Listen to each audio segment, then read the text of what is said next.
सच का जहां। जज के इंतखाबात के लिए जुडिशल कमीशन की अक्सरियत के वोट लेना होंगे। रूल्स 2024 मंजूरी के बाद जारी रूल्स में कहा गया है कि जुडिशल कमीशन रूल्स 2010 को मनसूख किया जाता है। मनसूख शुदा रूल्स 2010 के तहत ज़ेर इल्तवा कोई भी मामला इंक्वायद के तहत ज़ेर इल्तवा तस्वुर किया जाएगा। ज़ेर इल्तवा कोई भी मामला जहां तक मुमकिन हो इंक्वायद के मुताबिक निपटाया जाएगा। जुडिशल कमीशन रूल्स 2024 के मुताबिक जुडिशल कमीशन का सेक्रेटरीट सुप्रीम कोर्ट बिल्डिंग या चेयरपर्सन के तय करदा किसी और मकाम पर कायम होगा। जुडिशल कमीशन सेक्रेटरीट के रिकॉर्ड को महफूज किया जाएगा। किसी शख्स की बतौर जज तकर्री के लिए मेरिट का तयन आइन के तहत जज के हल्फ के मुताबिक किया जाएगा। रूल्स में कहा गया है कि नामजद फर्द के मेरिट का जायजा लेते वक्त पेशावराना काबिलियत, तजर्बा, कानूनी महारत को देखा जाएगा। किसी फर्द को जज नामजद करते वक्त इसकी कारकर्दगी, इबलागी महारत, दयानतदारी को देखा जाएगा। हाई कोर्ट्स में जजों की तकर्री के लिए नामजदगियों हतमी फैसले के दौरान वकला अदालती अफसरान की मुनासिब नुमाइंदगी यकीनी बनाई जाएगी। अमरीकी पाबंदियों से पाकिस्तान के दिफा और दिफाई फैसलों पर कोई फर्क नहीं पड़ेगा। तर्जुमान दफ्तर खारजा ने दो टोक पैगाम दिया है कि पाकिस्तान की सिक्योरिटी का फैसला पाकिस्तानी कौम करेगी। पाकिस्तान पर माजी में बहुत सी पाबंदियां लगी मगर हमने अपनी सिक्योरिटी पर तवज्जो मरकूज रखी। तर्जुमान दफ्तर खारजा मुमताज ज़हरा बलोच ने खसूसी गुफ्तगू करते हुए कहा कि अमरीकी पाबंदियों से पाकिस्तान के दिफा और दिफाई फैसलों पर कोई फर्क नहीं पड़ेगा।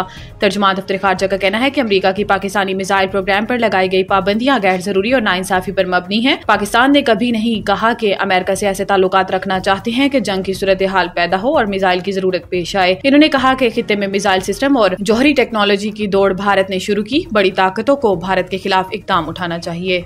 खैबर पख्तूनख्वा हुकूमत ने विफाक से जिला कुरम में FC तैनाती की दरखास्त कर दी। खैबर पख्तूनख्वा काबीना ने कुरम में अमन अमान बरकरार रखने के लिए अमली इक़दामात का फैसला किया और दस्तावेज के मुताबिक सूबाई हुकूमत ने विफाक से FC तैनाती की दरखास्त कर दी। दस्तावेज में कहा गया है कि हसास इलाकों में पुलिस की इजाफी नफरी की तैनाती भी की जाएगी। दस्तावेज के मुताबिक पेशावर, कोहाट, बनू, DI खान, मालाकंड के लिए खसूसी बम प्रूफ गाड़ियां खरीदने के लिए ग्रांट जारी कर दी गई है और कबायली इजला समेत कर्क, बनू, lucky Marwat, tank, DI Khan और दीगर इजला के DPOs को बम प्रूफ गाड़ियां दी जाएंगी। दस्तावेज में कहा गया है कि कमिश्नर और डिप्टी कमिश्नर के लिए भी बम प्रूफ गाड़ियों का बंदोबस्त किया जाएगा। दस्तावेज के मुताबिक अमन अमान को खराब करने वालों का नाम शेड्यूल 4 में शामिल करने का फैसला किया गया है और कहा गया है कि अमन को नुकसान पहुंचाने वालों के खिलाफ बिला तफरीक कार्रवाइयां की जाएंगी। कुरम में अमन अमान के कयाम के लिए ग्रैंड जरगा को तवील मुद्दत तक जारी रखा जाएगा।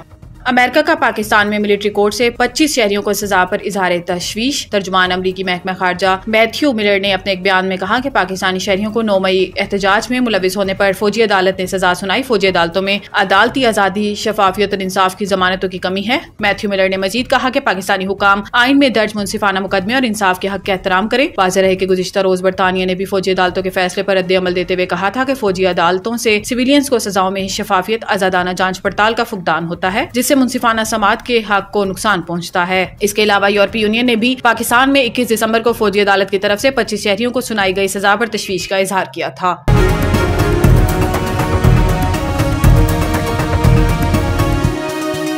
हमारा जहां, सच का जहां।